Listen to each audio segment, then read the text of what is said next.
The bailiff called my sister's name, and she didn't look at me.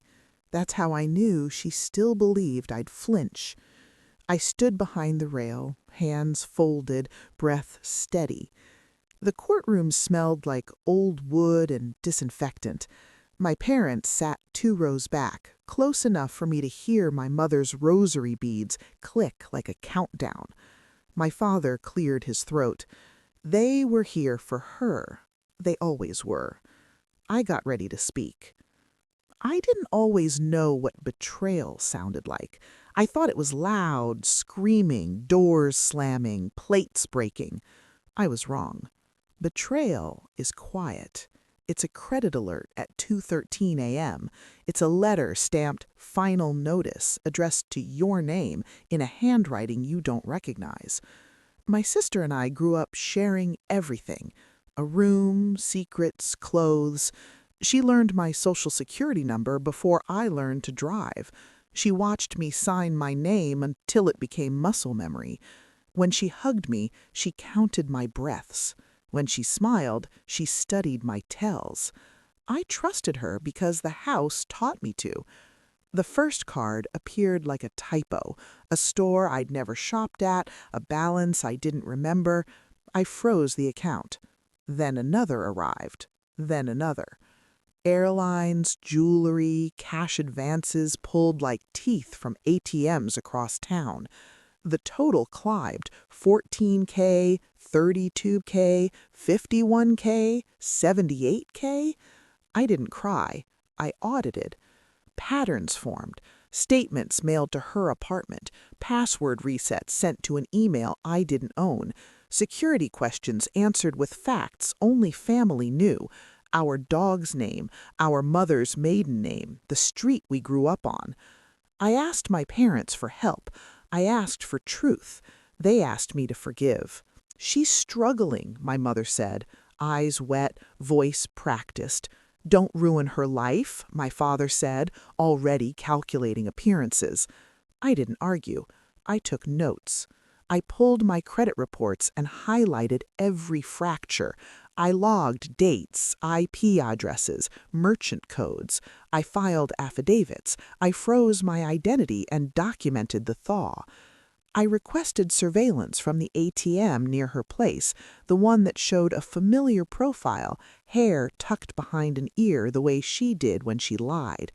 I didn't confront her. I let her spend. Justice isn't rage. It's patience sharpened into a blade. When I filed the police report, the officer asked if I wanted to press charges. I said yes. I said it without heat. I said it like a fact that had already happened. My parents called me cruel. They called me dramatic. They said blood mattered more than paperwork. They said I was tearing the family apart. I said nothing. Silence is a ledger. It records everything. The arraignment arrived like a season change. My sister wore borrowed confidence and a blazer that still had the tag tucked inside. She glanced at me once, quick, testing.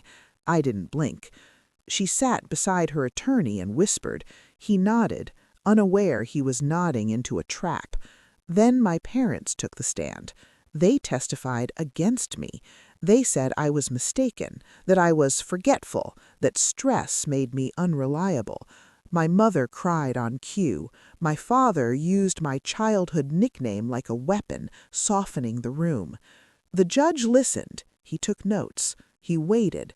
When it was my turn, I stood. The rail felt cool under my fingers. I didn't look at my sister. I looked at the bench.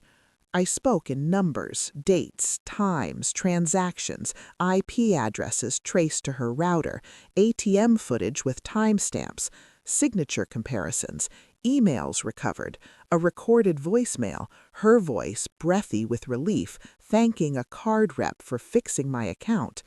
The room shifted. The judge leaned forward. He asked my mother one question.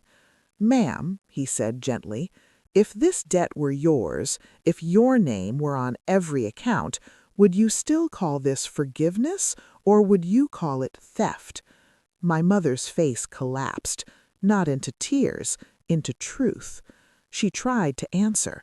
No sound came out. That was the moment my sister understood what I'd done.